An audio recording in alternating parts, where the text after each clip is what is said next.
എന്താ കഥ? ഇത് കണ്ണൻ നേരിട്ട് വന്ന് മുന്നിൽ വന്ന് നിന്നൂന്നോ? എന്താ പറയാ? ഒന്ന് കേൾക്കാലോ. ഹരേ കൃഷ്ണ. സ്നേഹമുള്ള ശ്രീകാന്ത് ചേട്ടന് എൻ്റെ ഒരു അനുഭവം വായിക്കുമെന്ന പ്രതീക്ഷയോടെ എൻ്റെ ഒരു ചെറിയ അനുഭവം എഴുതുന്നു ട്ടോ. ഞാനൊരിക്കലും അതിതീവ്രമായ കൃഷ്ണഭക്തിയൊന്നും ആയിരുന്നില്ല ട്ടോ ഞാൻ. ഒരു നിമിത്തം പോലെയാണ് ഭഗവാന്റെ അടുത്ത് തൃശ്ശൂർ ജില്ലയിൽ ജീവിക്കുന്ന ഞാൻ ആ തിരുസന്നിധിയിലെത്തിയത്. ത്രിമധുരം എന്ന പരിപാടി ഞാൻ എന്നും കേൾക്കാറുണ്ട്. ഓരോരുത്തരുടെ ഹൃദ്യമായ അനുഭവങ്ങൾ കേൾക്കുമ്പോൾ ഞാനും ഭഗവാനോട് പ്രാർത്ഥിക്കും, എനിക്കും പറയാനായി ഇതുപോലൊരു അനുഭവം തരണേ കണ്ണാന്ന്. ഓരോ തവണ കണ്ണനെ കാണുമ്പോഴും ഞാൻ ഇത് തന്നെയാണ് പ്രാർത്ഥിച്ചിരുന്നത്. ഒരിക്കൽ തൊഴാനായി നാലമ്പലത്തിൽ കയറിയപ്പോൾ ഭഗവാൻ ശിലാരൂപത്തിൽ വാതിൽക്കൽ നിൽക്കുന്നു.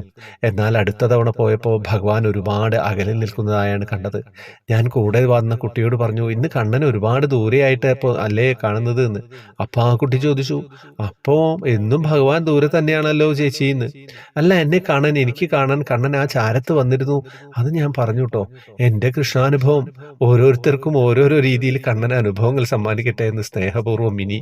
എന്താ മിനി കഥ? ഇങ്ങനെയൊക്കെയാണല്ലേ അനുഭവങ്ങൾ ഉണ്ടാവുക.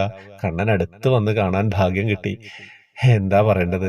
അങ്ങനെയൊക്കെയുള്ള അത്ഭുതങ്ങളാണ് നമ്മുടെ ഗുരുഭവനപുരിയിൽ നമുക്ക് വേണ്ടി ഭഗവാൻ കാത്തു വെക്കുന്നത്. നല്ല മനസ്സോടെ ഗുരുവായൂർ എത്തിക്കോളുക. തിരക്കൊക്കെ ഉണ്ടാവും, തിരക്കില്ലാതെ ഗുരുവായൂരിൽ തൊഴാൻ പറ്റില്ലല്ലോ. കണ്ണന് ചുറ്റും ആളുകൾ ഉണ്ടാവില്ലേ?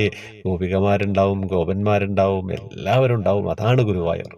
അപ്പം തിരക്കില്ലാതെ ഗുരുവായൂരിനൊരു സുഖമില്ല. എന്തായാലും ഒന്നും പറയാനില്ല. വാട്സപ്പ് ഗ്രൂപ്പിലേക്ക് വരാം, ജോയിൻ ബട്ടണിലൂടെ വരണം. വേറെ വിശേഷങ്ങളൊന്നും ഇല്ല എന്ന് വിചാരിക്കുന്നു.